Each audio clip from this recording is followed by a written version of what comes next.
नमस्कार शेतकरी मित्रांनो, नवीन सरकार स्थापन झालं। महायुतीचे मुख्यमंत्री देवेंद्र फडणवीस झाले आणि त्यांनी 100 दिवसांचा कार्यक्रम जाहीर केला। प्रत्येक मंत्र्याला काम, प्रत्येक मंत्र्यानं प्रत्येक मंत्रालयाचं काम सांभाळायचं, मंत्रालयात जास्त वेळ द्यायचा। आणि काल तर त्यांचे प्रदेशाध्यक्ष म्हणाले की मंत्र्यांना आता त्याच्या मतदारसंघामध्ये एका गावात मुक्कामाला जायचं, तिथं शेतकऱ्यांच्या अडचणी असतील, सामान्यांच्या अडचणी असतील, ह्या जाणून घ्यायच्या। आणि त्याबद्दल आता या नवीन वर्षात एक शेतकऱ्यांना गिफ्टच दिले, कारण हे कामच असं आहे की शेतकऱ्याला त्या अधिकाऱ्याकडे हेलपाटे मारावं लागतात, हमेशा जावं लागतं, कारण प्रत्येक काम हे शेती संबंधित त्या अधिकाऱ्याकडे पडतं आणि तो म्हणजे तलाठी। आणि तुम्हाला तर माहिती आहे तलाठी काय लवकर भेटत नाही।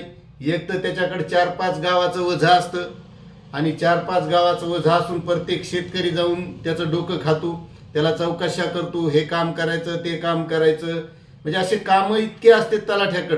मग त्यामध्ये 7-12 नोंद असेल, विहिरीची नोंद असेल। आता विहिरीची नोंद म्हणा ई पीक पाहणीवर झालेली आहे आणि आता जी ई हक्क प्रणालीवर कामं असते, आता त्याच्यामध्ये कामं कोणकोणते आहेत? समजा फेर करायचा असेल, काही वारस नोंद करायची असेल किंवा नावात काही बदल करायचा असेल, असे तलाठ्याकडे कामं म्हणजे इतके पडतात शेतकऱ्याचे। आणि आता तलाठ्याकडे हेलपाटे मारायची गरज पडणार नाही। ही प्रत्येक शेतकऱ्यासाठी महत्त्वाची गोष्ट आहे की आता शेतकरी आपली कामं ही घर बसल्या ऑनलाईन करू शकणार आहे। आता त्यामध्ये कोणकोणती कामं आहेत ते आपण सविस्तर बघणारच आहोत, कारण तलाठी त्याचा सज्जा कुठेतरी वेगळ्या ठिकाणी असतो, तालुक्याच्या ठिकाणी असतो, गावं कुठेतरी 4-5 वेगळीच असतात आणि वेळेवर कधीच तलाठी भेटत नाही। त्यामुळे शेतकऱ्याला आता ही घर बसल्या, जर तुमच्याकडे कॉम्प्युटर असेल तर तुम्ही घरच्या घरी हे कामं करू शकणार आहात। आणि नसलं कॉम्प्युटर तर प्रत्येक गावात आता CSC सेंटर आहे, आपले सरकार सेवा केंद्र आहे, त्या आपले सरकार सेवा केंद्रावर जाऊन हे कामं आपल्याला ऑनलाईन करता येणार आहेत। त्याचं स्टेटस बघता येणार आहे, कोणत्या स्थितीत आपलं काम आहे। आणि त्यासाठी मग काही मोजकी जे कागदपत्र लागणार, आता वेगवेगळ्या कामाला वेगवेगळी लागतात, ती फक्त कागदपत्र आपल्याला स्कॅन करून अपलोड करायचे आणि सोप्या पद्धतीने आपण घर बसल्या हे काम करू शकणार आहेत। आणि महत्त्वाची गोष्ट, बरेच जण म्हणतात की तलाठीले पैसे मागतात, पैशात बेजार करतात, आणि त्या आता अडचणीपासून शेतकऱ्यांची मुक्तता होणार आहे। तुम्हाला घर बसल्या कामं करता येणार आहेत। आता त्यामध्ये कोणकोणते काम आहेत तर शेतकरी मित्रांनो, ही आहे ई हक्क प्रणाली, याला ई हक्क प्रणाली म्हणतात आणि ऑनलाईन हे कामं करता येतात। यामध्ये वारस नोंद असेल, इक्रार नोंद, मैताचं नाव कमी करणं, समजा एखाद्याचं वारस नोंद करायची, मैताचं नाव कमी करायचं, ते सुद्धा ऑनलाईन करता येणार आहे। बोजा दाखल करायचा, समजा एखादा शेतकरी क्रॉप लोन घेतो किंवा कोणत्याही शेतीवर लोन घेतो किंवा इतर कोणत्या बँकेकडून लोन घेतो, ते बोजा टाकावा लागतो किंवा बोजा उतरावा लागतो, हे सुद्धा काम आता आपल्याला घर बसल्या करता येणार आहे। जसं आता वाहनांचा फायनान्स असतं, ह्या फायनान्सचा SP उतरायचं हे सुद्धा ऑनलाईन करता येतं RTO ऑफिसचं, तसं आता शेतकऱ्यांचं महसूल विभागाचे कामं सुद्धा बरेचसे ऑनलाईन झालेले आहेत। त्यामुळे हे महत्त्वाची गोष्ट आहे। अज्ञान पालक असेल त्याचं नाव कमी करता येणार आहे। त्यानंतर मित्रांनो, एखाद्यानं नवीन शेती खरेदी केली, त्याचा फेर करायचा असेल, ते सुद्धा आपल्याला ऑनलाईन करता येणार आहे। एखाद्या 7-12वर आपलं आडनाव नसेल, बऱ्याच 7-12वर जुन्या 7-12 असे आहेत की त्या 7-12वर शेतकऱ्याचं नाव आणि वडिलाचं नाव आहे, आडनाव नाही, ते सुद्धा दुरुस्त करता येणार आहे ऑनलाईन पद्धतीनं घर बसल्या। त्यासाठी फक्त तुमच्याकडे त्या प्रकारचा कागद असला पाहिजे, म्हणजे तो पुरावा म्हणून अपलोड करावा लागणार आहे।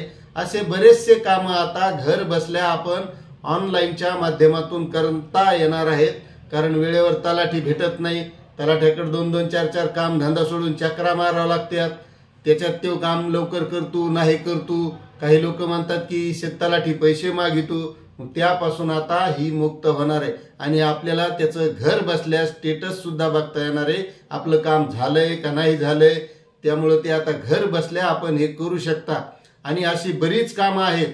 त्यामुळे शेतकऱ्यांनी सुद्धा आजकाल या गोष्टीकडे लक्ष दिलं पाहिजे। ह्या गोष्टी आपल्याला करता येतात, घर बसल्या करता येतात। आणि महत्त्वाचं पुन्हा, प्रत्येकाच्या घरी आता अँड्रॉइड मोबाईल आहे, अँड्रॉइड मोबाईलच्या माध्यमातून घर बसल्या मोबाईलहून सुद्धा करता येतं, फक्त करणारा पाहिजे।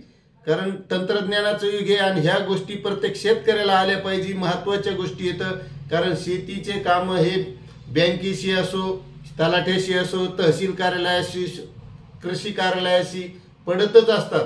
त्यामुळे प्रत्येक शेतकऱ्याने ह्या गोष्टी शिकून घ्यायच्या. आता या संबंधीचे जर कामं तुम्हाला ऑनलाईन कसे करायचे, त्यासंबंधी कसं अर्ज भरायचा, कसं रजिस्ट्रेशन करायचं, याची सगळी माहिती आपण या चॅनलच्या माध्यमातून देणार आहोत. त्यामुळे तुम्ही जर आपलं चॅनल सबस्क्राईब केलं नसेल तर चॅनल सुद्धा सबस्क्राईब करून घ्या.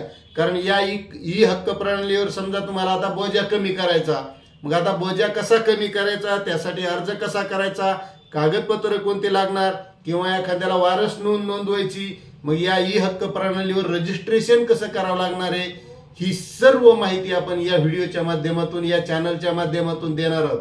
त्यामुळे तुम्ही आपलं चॅनल जर सबस्क्राईब केलं नसेल तर सबस्क्राईब करून ठेवा. यामधलं प्रत्येक एक असे बरेचसे यामध्ये वेगवेगळे फॉर्मॅट आहेत ई हक्क प्रणालीमध्ये. त्यामध्ये वारस नोंदीचं वेगळं आहे, बोजा नोंदवायचं वेगळं आहे, असे जे सगळे कामं आहेत, हे सगळे कामं आपण आता या व्हिडिओच्या माध्यमातून शिकवणार आहोत.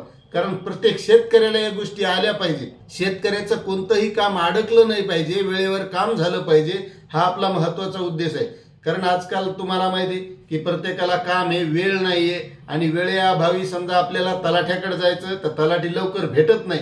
मग आपल्याला जर हे घरीच बसून करता येत असेल तर काय हरकत आहे करायला, आपला वेळ जाणार नाही, बेजार व्हायचं काम नाही. घर बसल्या वावरात जरी धुऱ्यावर बसलं, आंब्याच्या झाडे खाली बसलं, तर मोबाईलवर आपल्याला हे काम करता आलं पाहिजे. आणि मोबाईलवर फोटो काढायचा, जो डॉक्युमेंट अपलोड करायचं त्याचा, आणि सरळ सोपं अपलोड करायचं, इतकं सोपं आहे असं लगे. त्यामुळे तुम्हाला सांगतो की कोणतं टेन्शन घ्यायचं काम नाही. फक्त आपलं चॅनल सबस्क्राईब करा, सगळ्या गोष्टी आपण शिकणार आहोत. आपला उद्देशच आहे की शेतकऱ्याला जागृत करायचं, शेतकऱ्याचं कसं भलं होईल, शेतकऱ्याच्या संबंधित माहिती आणायची, हाच आपला मूळ उद्देश आहे. त्यामुळे शेतकरी मित्रांनो, तुम्हाला हा व्हिडिओ कसा वाटला नक्कीच कमेंट करा, लाईक करा, आणि प्रत्येक शेतकऱ्याला शेअर करायला विसरू नका. धन्यवाद.